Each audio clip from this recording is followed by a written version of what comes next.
Bonsoir à toutes et à tous, bienvenue à ce nouveau Market Inside. Donc nous allons décortiquer ensemble l'actualité économique du jour et voir son impact sur un panel d'actifs financiers.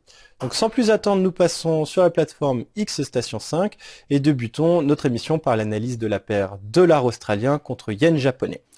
Donc nous avons pris connaissance cette nuit des données relatives au marché de l'emploi australien pour le mois d'octobre, donc qui ont fait état d'une destruction de 19 000 postes et une augmentation du taux de chômage à 5,3%, là où les opérateurs s'attendaient à une stabilité à 5,2%.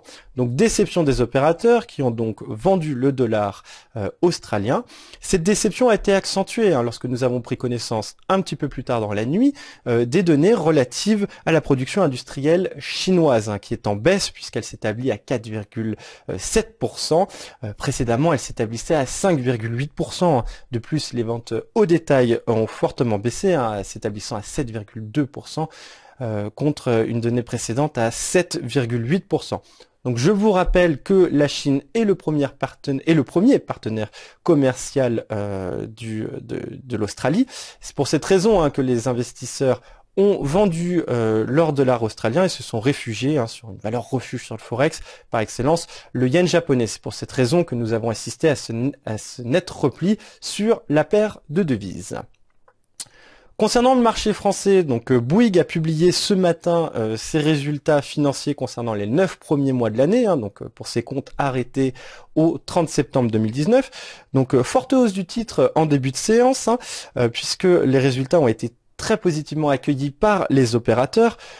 À noter une amélioration du résultat opérationnel courant du groupe qui gagne plus de 30% pour s'établir à 1,11 milliard d'euros, une amélioration du chiffre d'affaires qui grimpe de 9% pour s'établir à 27,6 milliards d'euros et enfin l'endettement qui diminue au sein du groupe, qui diminue de plus de 15% pour s'établir à 4,64 milliards d'euros.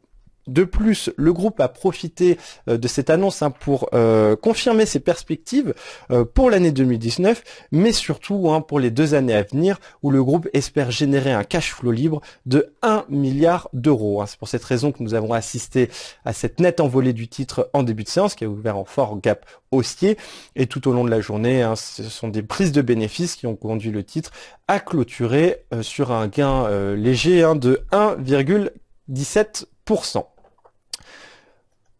Concernant le marché américain, alors le marché américain, hier Disney a annoncé peu avant la fermeture de Wall Street une forte demande concernant sa nouvelle plateforme de streaming Disney+, puisque le groupe a fait état de plus de 10 millions d'abonnés. Pour rappel, le groupe souhaite attirer entre 60 et 90 millions d'abonnés d'ici à 2024. Alors le groupe s'est félicité d'une demande extraordinaire de la part des consommateurs. Donc cette forte progression du titre hier soir a permis à l'indice Dow Jones de marquer un nouveau sommet, puisque je vous rappelle qu'il n'en avait pas marqué la veille. Concernant également l'indice Dow Jones, donc une de ses composantes, Walmart, donc le groupe le distributeur américain, a fait état également d'une augmentation de son chiffre d'affaires, plus 41% au 3e trimestre. Il s'agit du 21e trimestre consécutif de croissance pour Walmart. Donc Walmart a annoncé qu'ils étaient bien préparés pour réaliser une très bonne saison lors des fêtes de fin d'année. Le bénéfice par action a soulagé les investisseurs puisqu'il s'établit à 1,16 $, là où le consensus tablait à un bénéfice de 1,09. Donc c'est ce qui explique cette forte progression du titre qui a légèrement baissé depuis prise de bénéfice de la part des opérateurs. La lanterne rouge à présent de l'indice Dow Jones, c'est le titre Cisco. Le titre Cisco qui accuse la plus forte baisse, moins 7%, puisque le bénéfice est en chute. Le bénéfice a chuté de 18% pour s'établir à 2,9 milliards de dollars. De plus, ce sont surtout les perspectives concernant le 4e trimestre de l'année qui ont été revues en nette baisse, qui ont déçu les opérateurs, puisque le groupe table sur une baisse de son chiffre d'affaires de 3 à 5%. Mais ce sont surtout les propos du PDG du groupe qui ont porté le coup de massue sur le titre, puisque le PDG a déclaré que tout le trimestre a été pire que ce à quoi nous nous attendions au début de l'année. Donc de plus, la banque suisse UBS a abaissé son objectif de cours sur le titre à 54 $ contre 58 précédemment, mais maintient sa recommandation à l'achat. Donc nous pouvons voir que sur l'indice Dow Jones, donc l'indice américain Dow Jones, voilà l'indice qui se replie actuellement. Donc comme je l'indiquais hier, ce nouveau record a pu être atteint grâce à cette bonne nouvelle en provenance de Disney. Donc aujourd'hui, cependant, des déclarations assez contradictoires sont venues peser sur le titre. Je pense notamment hier soir, lorsque le Wall Street Journal a révélé que les États-Unis et la Chine rencontraient des problèmes concernant l'acquisition de matières premières agricoles américaines et également des problèmes autour des transferts forcés de technologie. Alors cependant, il convient de préciser qu'aucune confirmation n'a été faite ni de la part des États-Unis ni de la part de la Chine. Donc ce sont des informations à prendre avec des pincettes.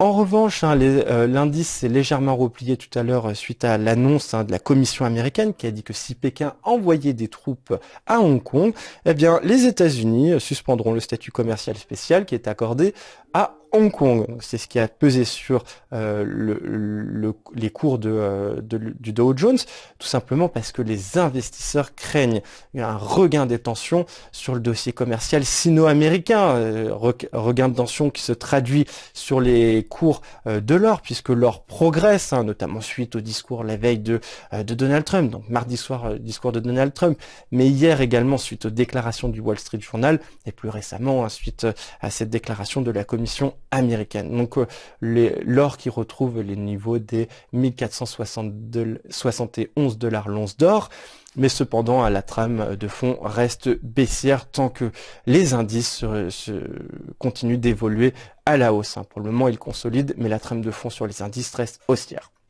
Enfin, concernant le pétrole, alors nous avons pris connaissance hier des estimations des stocks de brut de l'API qui faisait état alors d'une contraction de 541 000 barils. Donc c'est ce qui a conduit à cette hausse sur les cours du pétrole.